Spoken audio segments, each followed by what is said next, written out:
Então, hoje nós vamos estudar as religiões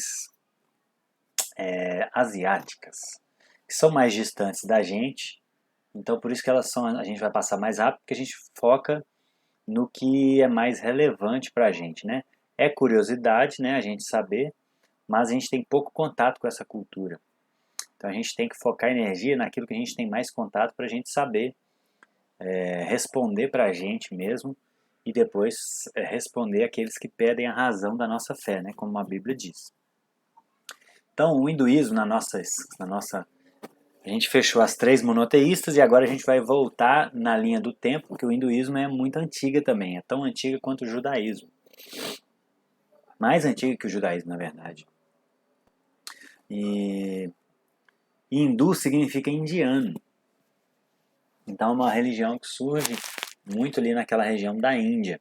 Ela não tem um fundador ou um evento histórico, como o judaísmo, com Moisés, por exemplo, ou o cristianismo com Jesus, ou o islamismo com Maomé, e também não tem um credo formal, ela é livre de qualquer doutrina absoluta. Por isso, como eu estava conversando com o Alex aqui, alguns nem consideram o hinduísmo, o budismo, como religiões, num sentido estrito da palavra, num sentido de regras fechadas, enfim, né? Mas é uma manifestação de fé, é uma cosmovisão, é uma forma de enxergar o mundo. E por volta do ano 2000 a.C., esse povo aqui, ó, Mohenjo-Daro, que depois foi chamado dos Dravidianos, lá no noroeste da Índia, esse povo era um povo pacífico, não tinha armas, e houve uma invasão dos arianos por volta de 1500 a.C., e aí com essa invasão surge um sincretismo de crenças religiosas, dando origem ao hinduísmo. Então o hinduísmo ele surge dessas crenças desse povo, Mohenjo-Daro, e os arianos, 1500 anos antes de Cristo. Mas as crenças já são mais antigas. A crença de reencarnação, por exemplo, já são mais antigas. Então esse povo já tinha algumas dessas crenças, juntaram com algumas outras crenças dos arianos e surgiu com esse sincretismo o hinduísmo. As sagradas escrituras da religião ariana tinham alguns hinos, algumas orações e alguns cânticos, por exemplo. E aí surgiram com esse sincretismo os Vedas, né, que são os escritos sagrados do hinduísmo. E Vedas significa conhecimento.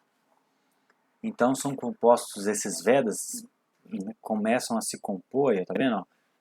Entre 1400 a 400 anos antes de Cristo, vão surgindo todos esses Vedas, esses textos sagrados do hinduísmo, que eles consideram que foram inspirados sobrenaturalmente. Então, provavelmente eles aproveitavam alguns hinos, algumas orações dessa religião ariana, foi surgindo outras composições e vai dando origem aos Vedas hindus, né? E para eles, Deus, inicialmente, é um sacrifício a muitos deuses, né? Eles são uma religião panteísta, nesse sentido aqui, politeísta. Nós vamos ver que eles também têm uma característica panteísta, mas num sentido mais olhando de quantidade de deuses, eles podem ser classificados como panteístas, né? Ao sacrifício a muitos deuses. E o principal deles é Brahma, que é o principal e criador do universo para eles. É representado nessa figura aqui, ó, de uma mulher com vários braços, né? São figuras que a gente já tem, já é bem conhecida aqui no Ocidente. E, aí, ó, olhando por esse sentido também, eles são considerados, como a gente já viu naqueles termos, monolatria, né? Lembra desse termo? Monolatria, que é reconhecer vários deuses, mas dar mais importância a um, que é Brahma. Então, para vocês verem que os conceitos, alguns deles se excluem, mas outros não. Ateísmo exclui teísmo, por exemplo. Mas politeísmo não exclui monolatria, não exclui panteísmo, né? São termos que vão se complementando. Outro deus deles é o Vishnu, que governa os céus e é o preservador da terra. Eles têm muito essa ligação com a natureza também, né? Por isso que tem essa característica meio panteísta também, de acreditar que Deus está em tudo, em todos os seres vivos e tal. E aí o termo avatar significa, é como se fosse um espelho, né? Eles acreditam que Krishna é o avatar de Vishnu e pode ter forma humana ou animal. Por isso que deixa eu ver se é, não, tem um deus deles que tem a forma de um elefante. Então eles têm muito esse sincretismo com a questão da natureza também. Shiva, que é outro deus dos hindus, significa um ritmo eterno de ciclo de vida e morte do universo, né? Então, aqui, ó, o que eu falei, ó, eles têm características panteístas por causa dessa ligação com a natureza e politeístas também, porque são vários deuses, né? E monolatria, dá para acrescentar aqui ainda monolatria, que eles dão mais importância a um deus e mais reconhecem a existência de vários, né? E Shiva provavelmente está mais ligado com a questão das reencarnações. Nós vamos ver. Essa é uma das principais características, desculpa. Essa é uma das principais características do hinduísmo, né? A questão da reencarnação, que o espiritismo veio abraçar depois também. Eles acreditam também muito forte lá o sistema de castas. Então, por exemplo, os sacerdotes são os guardiões da realidade última, estão no topo dessa pirâmide aí de castas, né? Que são formadas também por classes sociais, que eles precisam realizar práticas religiosas, casamento, realizar algumas oferendas de comida. Então, as castas no hinduísmo é uma questão muito forte, inclusive aquela novela que teve na Globo há muitos anos atrás, eu acho que é o Clone, não sei se era o Clone, mas falava muito desse sistema de castas e aos nossos olhos é algo muito injusto, né? Então, por exemplo, os sacerdotes estão no topo, e depois vem os guerreiros, depois tem os comerciantes, agricultores e artesãos, e por último os escravos, que não possuíam direito de praticar o hinduísmo. Então isso aqui é bem parecido, por ele ser muito antigo, né, o hinduísmo, isso aqui é bem parecido com a visão grega de Platão dividia a sociedade também na questão dos filósofos, né, não era o sacerdote, eram os filósofos, os guerreiros e os escravos, os comerciantes, tudo na mesma casta, né? E existem também subcastas. Dentro de cada casta existem subcastas que podem chegar a mais de 3.000, gente. Então é um negócio assim muito complexo mesmo, muito enraizado na cultura deles. E existem divergências entre castas, brigas. Então é um negócio bem complexo assim. E a forma de você, aí já é uma outra doutrina, né, a doutrina da reencarnação, porque eles acreditam na alma individual e eterna. E a forma de você mudar de castas é reencarnando. Então você pode vir na figura de um humano, você pode vir na figura de um animal ou de uma planta. São níveis diferentes. Então se você for uma boa planta, você pode reencarnar na figura de um animal. E aí se você for um bom animal, você pode reencarnar na figura de um ser humano. E aí dentro dos seres humanos também tem as subcastas. Eu lembro, os Dalits, acho que eram os mais famosos, né? Aqueles que eram bem, acho que são a casta bem inferior no sistema de crenças deles. Então os Dalits são muito, sofrem muito por causa disso. E eles veneram os animais, por quê? Porque os animais dão suprimento à vida. Então por eles terem essa característica panteísta, de acreditar que Deus está em tudo, né? Que Deus é essa alma universal e tal, eles veneram os animais. Os animais lá não ninguém toca eles, não maltrata, é um negócio bem, se não me falha a memória, eles também são veganos, eles não comem animais ou vegetarianos, né? Porque eles devem utilizar o leite, enfim. Mas eles tratam o animal de forma muito, muito diferenciada. Aí depende do animal também. Porque É, boi, vaca, eles tratam como algo sagrado, mas porco, eles têm nojo de porco. é, Como se porco fosse animal porco, né? porco. Como se fossem porcos. Exatamente. Isso é muito comum em várias culturas, né? Assim, na nossa também, né? A gente trata, por exemplo, um cachorro muito diferente do que trata uma barata. Mas por características óbvias também, né? O cachorro, ele traz coisas positivas pra gente. Barata, rato, pragas, eles trazem doenças. Então, naturalmente, a gente não vê algo muito bom em vários animais. E nos parece, numa visão cristã, que são coisas que surgiram com a queda, né?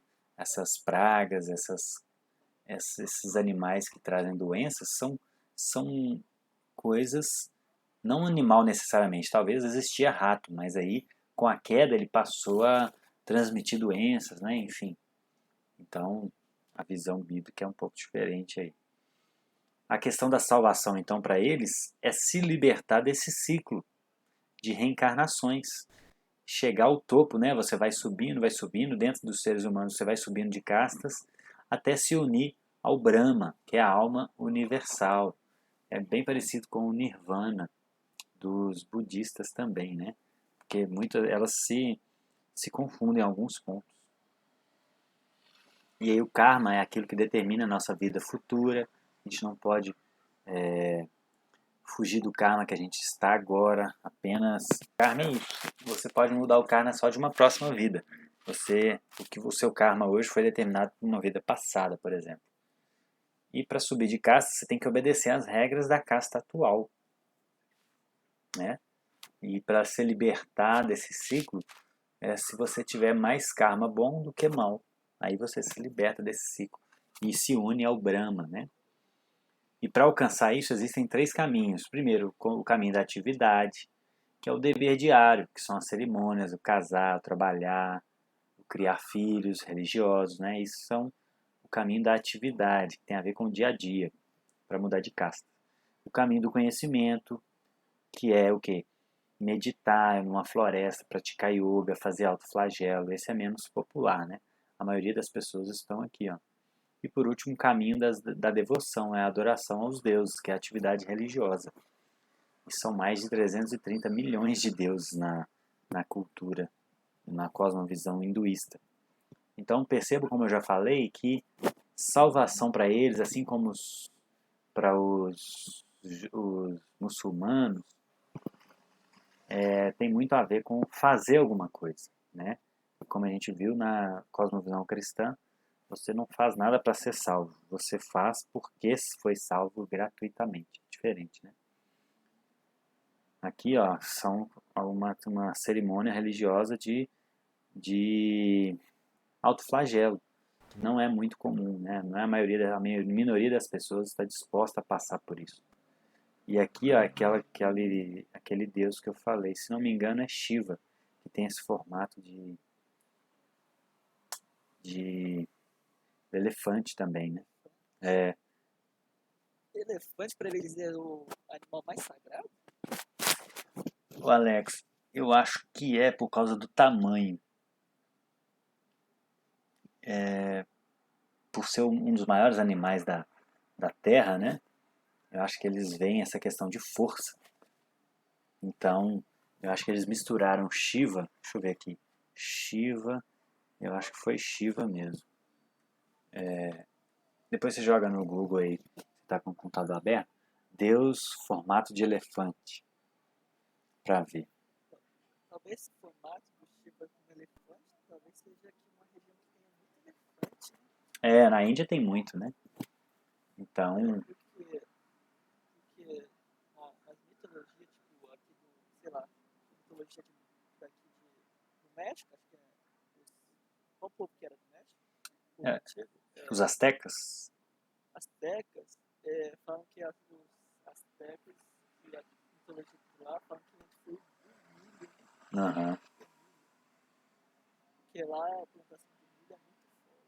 Então, cada cultura adequa aquilo que tem mais na sua realidade. Tem Né? muitas mitologias com o surgimento da terra, né? Uhum. Que a agricultura era a base da sociedade.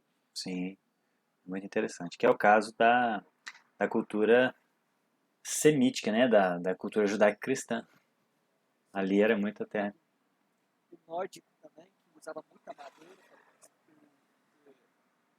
o humano veio da madeira. Olha só. É muito interessante. Eu acho que essa aparência da Shiva deve ser porque lá tem muito elefante. Uhum. É. Muito elefante. Uhum. Exatamente. Faz todo sentido, né?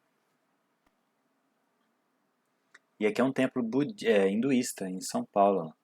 Bem isolado, no meio da natureza. Porque eles têm muito essa ligação com a natureza, né? E aí a gente vai para o budismo, então. O budismo surge no século 6 a.C., aí, ó, no período que estava sendo formado já os Vedas, né, que foi de 1400 a 400 a.C. Então o budismo surge nesse período. E Siddhartha Gautama, que é o chamado Buda, viveu no noroeste da China e provavelmente teve algum contato, né, porque a Índia e a China estão mais próximos do que a gente. Então é muito comum esse sincretismo.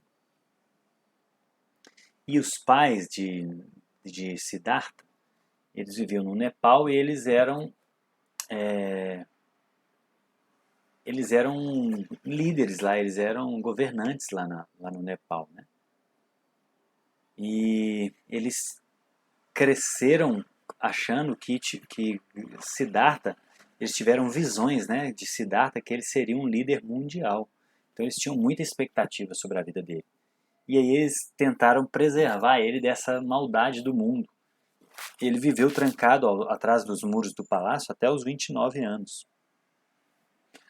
sem contato nenhum com a humanidade lá fora.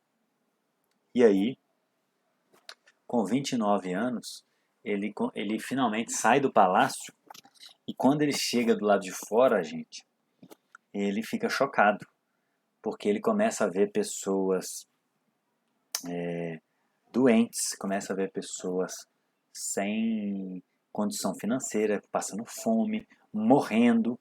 Então ele nunca tinha visto isso. Na cabeça dele, você imagina que você vive 30 anos da sua vida praticamente dentro de um palácio, com tudo do bom e do melhor, a sua visão de mundo é uma.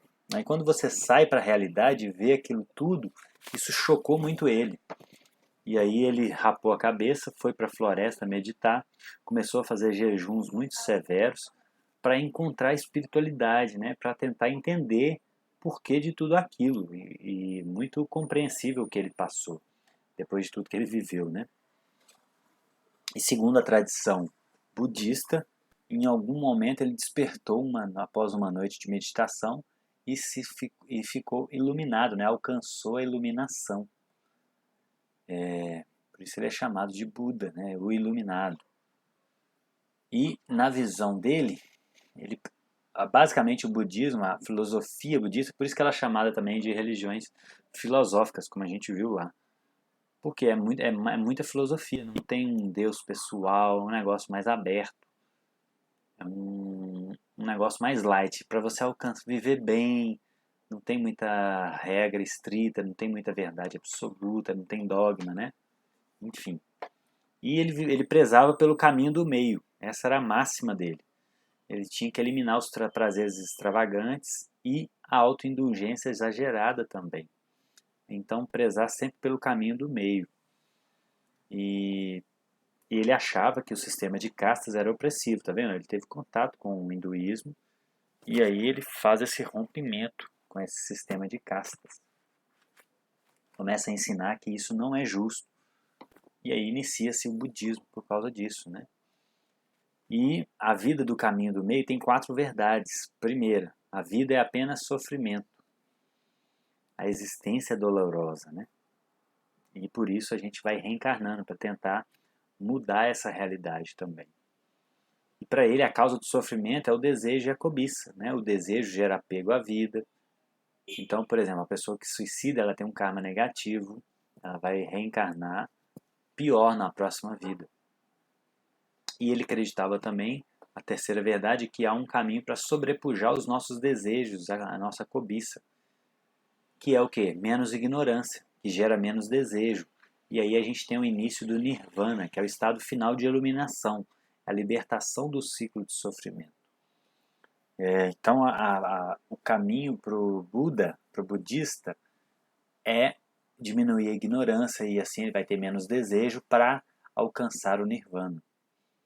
E, por último, o caminho do alívio do sofrimento é um processo de 8 passos. Você tem que ter compreensão correta do mundo, tem que ter os pensamentos corretos, não egoístas, você tem que ter esforço, você tem que ter diligência, concentração, falar corretamente, ter ações corretas e ter um sustento correto. Então, de forma geral, o budismo ele traz princípios de vida muito bons, né? Que até nós cristãos compreendemos, que até a Bíblia ensina. Então existe muita coisa boa numa visão budista. Por ser mais filosófica e pensar na questão da vida boa, assim como os gregos, tem muita coisa que a gente pode afirmar que isso é verdade, né? E pode endossar. Deus para eles não é necessário, eles precisam da auto-introspecção, né? É um negócio bem humanista, bem voltado para o homem, bem voltado, é bem filosófico por causa disso. É basicamente uma reflexão de como viver uma vida boa, como alcançar a paz, né? E o objetivo espiritual é a autodescoberta, é conhecer a consciência, né? Conhecer o seu eu. E aí a questão da reencarnação e karma é comum, né, com o hinduísmo, não sistema de castas, mas sistema de karma, né? Que o que você faz reflete na vida seguinte. E ele não cria em uma alma eterna e um espírito universal. Para ele, a vida é uma série ininterrupta de processos mentais e físicos. Por exemplo, um bebê é diferente de um adulto e você agora é diferente do que você era antes, né? Então é um processo mental e físico ininterrupto, né? Não existe uma alma eterna, um espírito universal. Você está sendo construído a cada momento, né?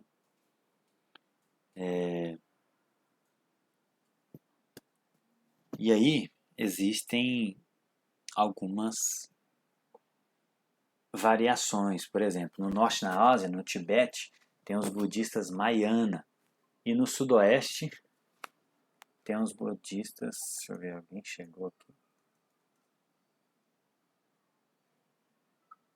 Ué, você entrou com outra conta? Entrou no A seu... internet caiu aqui, aí eu entrei pelo celular. Ah, entendi. Beleza. Apareceu barulho aqui, como se alguém estivesse entrando. Então tem os budistas Mahayana e os budistas Theravada, né? Um mais no norte e outro mais no sudoeste. E aí os do Tibete, né, que são os Mahayana, eles tentam retardar o Nirvana através de e eles são os que usam os mantras, né? Aquelas repetições de sons, Om, para invocar bênção e proteção. E os do sudoeste, eles vivem em 10 preceitos de não machucar, não roubar, não ter relações inapropriadas. Então é como se fossem 10 mandamentos, né, da Bíblia. Algumas regras de vida, né, para eles viverem bem. Existe um pouco essa diferença entre, como se fossem denominações diferentes. Aqui é um templo budista, olha só, o tamanho da estátua, no meio do nada, assim. Eles também têm uma ligação com a natureza muito forte, né? É muito característico dessas crenças asiáticas. E aqui é um templo budista lá no Paraná. Então existem todas as religiões no Brasil, né? Claro que em proporções diferentes. Se a gente procurar, apertei sem querer. Se a gente procurar, a gente acha. Mas, por isso que a gente vai focar, inclusive, que já é o próximo slide, no ateísmo, porque é o maior influenciador da nossa cultura.